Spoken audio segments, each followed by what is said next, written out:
ساری کائنات گمراہی کے اندھیرے میں تھی، میرا حبیب آیا، ہدایت کا اجالا انہیں مل گیا۔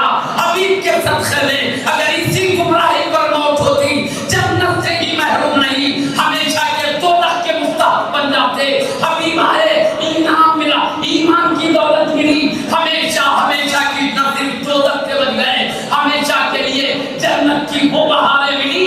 جنت کی نعمت اتنی اعلیٰ درجے کی ہے، دنیا کی ختم ہونے والی ہے جو ملتی ہے وہ ہمیشہ باقی رہنے والی ہے۔ اللہ تعالیٰ خان اتارتا تو دنیا کی زندگی کی حد تک اترتا، موت ہوتے ہی یہ خان بند ہو جاتا۔ ختم ہونے والے دسترخوان پر انسان السلام اللہ طرف کرتے ہیں تاکہ ہمارے اگلے فکر و جید ہو جائے، جن کے نالین کے صدقے میں ہمیں وہ جنت ملنے کے ہم حقدار ہو گئے ہیں جو کبھی ختم ہونے والا خان نہیں ہے۔ جنت کا خان ہمیشہ باقی رہنے والا ہے، تو جن کے نالین کے صدقے میں ملا ان کی تشریف آوری ہمارے اگلوں فکروں کے لیے عید ہی نہیں، عید الاضحیٰ ہوگی، عیدوں کی بھی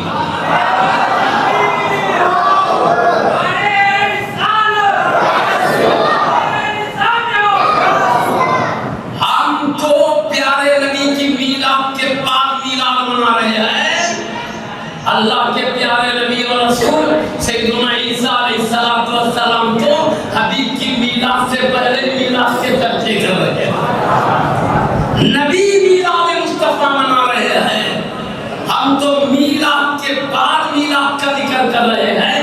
اللہ کے پیارے رسول سیدنا عیسیٰ روح اللہ کلمۃ اللہ علیہ السلام میلاد سے پہلے ہی میلاد کا ذکر کر رہے ہیں۔ میں آپ کو حدیث شریف سنا دیتا ہوں، ابھی وہ پہلے خطہ بولا تھا، ابھی آدھا باقی آگے چلانا ہے۔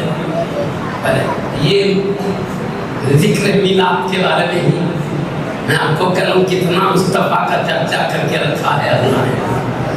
اب میں بتاؤں خود حبیب صلی اللہ علیہ وسلم کیا فرماتے ہیں، پوری امت سے خطاب کر کے فرماتے ہیں، میں میرے جد کریم سیدنا خلیل علیہ السلام کی دعا ہوں جو انہوں نے رب العالمین سے کی تھی، اور میں پیارے رحمت والے رسول عیسیٰ علیہ السلام کی خوشخبری ہوں جو قوم کے سامنے انہوں نے سنایا تھا، اور میں اپنی امی جان کا خواب ہوں جو میرے پیدا ہونے سے پہلے ہی انہوں نے دیکھا تھا۔ وہ کیا خواب ہے، وہ کیا بشارت ہے، وہ کیا دعا ہے، میں بھی بتا دیتا ہوں تھوڑے۔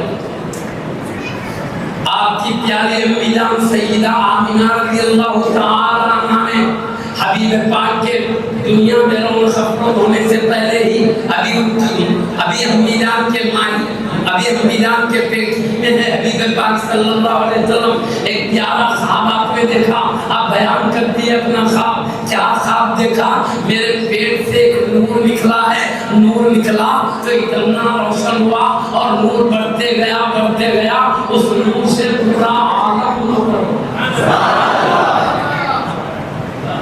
پیاری امی جان کیا کرے، میرے پیٹ سے نور نکلا اور نور پوری کائنات کو روشن کر دیا ہے۔ تو حبیب کہتے ہیں پیارے نبی نے جو خواب دیکھا، پیٹ سے نور نکلا ہے، اس کی روشنی پوری کائنات کو منور کر دی ہے، وہ نور میری ہی ذات ہے۔ اللہ نے میرے امی جان کو بتا دیا ان کے پیٹ سے ایک نور نکلنے والا ہے جس سے پورا کائنات روشن ہے۔ یہ حبیب فرمانے میری امی جان کا میں صاحب، اور خلیل علیہ السلام آپ کے جد کریم ہیں، آپ کی اولاد سے۔ خلیل علیہ السلام نے جب کعبے کی تعمیر، جملہ 14 مرتبہ کعبے کی تعمیر ہوئی، تھوڑی پرانا ہوتے ہیں تو تھوڑا کچھ کرنا پڑتا ہے۔ نوح علیہ السلام کے زمانے میں تو پورا کعبہ ہی اللہ نے اٹھا لیا تھا، بڑا طوفان آ گیا تھا، تو پھر شروع سے بنانا پڑا تھا۔ 14 مرتبہ جملہ اس میں کعبے کی تعمیر کا معاملہ پیش آیا مختلف اندازوں میں۔ تو ابراہیم خلیل اللہ علیہ السلام، اسماعیل نبی اللہ علیہ السلام نے مل کر اپنے زمانے میں کعبہ کی تعمیر کی۔ سیدنا خلیل علیہ السلام پتھر لا کے دیتے جاتے تھے، اسماعیل علیہ السلام پتھر لا کے دیتے جاتے تھے، سیدنا خلیل علیہ السلام پتھر کعبے پہ رکھتے جاتے تھے۔ اس طرح خیر اس میں معجزات بھی، کرامات بھی ظاہر ہوئے۔ وہ بتا تو ٹائم لمبا ہو جاتا، پر کعبے کی تعمیر ہونے کے بعد جس پتھر پر ٹھہر کر تعمیر کرتے رہے اسی پتھر پر کھڑے رہ کر اللہ سے دعا کرتے ہیں. کیا دعا کرتے ہیں؟ وہ اکثر بولتے تو پتھر پہ کیوں کھڑے رہنا پڑا معلوم، زمین سے اگر اوپر پہ تو جہاں تک کھاتی وہاں تک کرتا رہے، اور ان کی دیوار تو کیا کریں گے پتھر پہ کھڑے رہ کے رکھنے لگے. اب ایک پتھر پہ کھڑے رہے تو تین پر تو رکھ سکتے، اور ان کی کرنا ہے تو پتھر خود اڑ کے اوپر لے کے چلے جاتا تھا. پتھر رکھنے کے بعد نیچے لا دیا کرتا. پتھر بھی کعبے کی تعمیر میں انبیاء کی خدمت میں لگا ہوا تھا. اس طرح پورا گول گھوم گھوم کے آپ نے پوری کعبے کی تعمیر بنایا ہے. آپ معزز سامنے کرام کعبے کی تعمیر مکمل ہوئی، اس کے بعد اللہ سے دعا کر رہے ہیں. کیا دعا کر رہے ہیں؟ اللہ کے خلیل علیہ السلام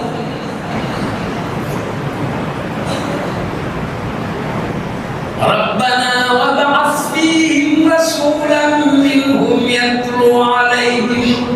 يتلو عليهم آياتك ويعلمهم الكتاب والحكمة ويزكيهم إنك أنت العزيز الحكيم.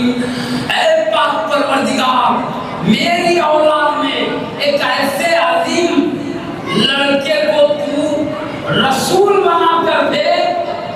میری اولاد ایسے عظیم رسول بنا کر دے میری اولاد جو اپنی امت کے سامنے تیری قرآن کی تلاوت کرنے والے بن کر آئیں، کتاب و حکمت سکھانے والے بن کر آئیں، اور انہیں پاک کرنے والے بن کر آئیں. اللہ نے حبیب کو کسی بشر سے سیکھنے کا محتاج نہیں رکھا. کیوں؟ آپ سیکھتے تو استاد کی حیثیت سے تعبیر کرنا پڑتا. حبیب نے کہا مصطفیٰ تم صرف مجھ سے سیکھو گے، ساری کائنات تم سے سیکھے گی. آپ کسی بشر سے نہیں سیکھے اس لیے امی ہیں. امی ہیں کسی بشر سے پڑھنا لکھنا نہیں سیکھے. کیوں؟ اللہ نے کہا ابھی کسی سے سیکھنے کی ضرورت نہیں، تجھے میں خود سکھا دوں گا. لکھے نہ پڑے حضرت والا شاگرد رشید افطار. اللہ تعالیٰ قرآن میں فرماتا ہے الرحمن علم القرآن. رحمان نے قرآن سکھایا. کس کو سکھایا؟ اپنے مصطفیٰ کو. القرآن پورا قرآن سکھایا. اور خلیل علیہ السلام کہتے جعفر اللہ سے عرض کرتے اے اللہ وہ میرے نسل سے ہونے والا رسول انہیں کتاب پڑھ کے سنانے والا بھی ہو، سکھانے والا بھی ہو. اگر ہم کسی سے پڑھنا نہیں سیکھیں گے تو عیب ہے. اس لیے کہ بغیر انسان کی بارگاہ میں رجوع ہوئے بغیر کسی مدرسہ تعلیم میں گئے بغیر ہم علم حاصل نہیں کر سکتے. لیکن حبیب کا کسی تعلیم میں شریک نہیں ہونا، یونیورسٹی میں شریک نہیں ہونا، کسی بشر سے تعلیم نہیں پانا، یہ آپ کے لیے کمال بن گیا. لوگ نہیں پڑھے تو علم حاصل نہیں ہوگا. مصطفیٰ کسی سے پڑھے نہیں مگر اللہ نے ان پڑھا کے ساری کائنات کا معلم بنا دیا. مصطفیٰ کسی بشر سے پڑھے نہیں مگر پوری کائنات کو پڑھانے والے بن کر آئے. بعثت معلما، میں معلم بنایا گیا. مطلب کیا؟ انسانوں سے مصطفیٰ نے نہیں سیکھا، رب العالمین نے سیکھا. اس لیے حبیب کو کسی سے سیکھنے کی ضرورت ہی نہیں. بھائی آدمی سکھائے گا، آدمی میں کمال ہوگا تو سیکھنے والے میں کمال ہوگا. سکھانے والے میں جتنا کمال ہوتا ہے سیکھنے والے میں. یہاں سکھانے والا اللہ تعالیٰ ہے جو اللہ کا کوئی مثل نہیں. سیکھنے والے مصطفیٰ ہے مخلوق میں جن کا کوئی جواب نہیں. سکھائی جانے والی قرآن ہے. اس کتاب کا تمام آسمانی کتابوں میں بھی کوئی جواب نہیں. جب سکھانے والا اللہ ہو،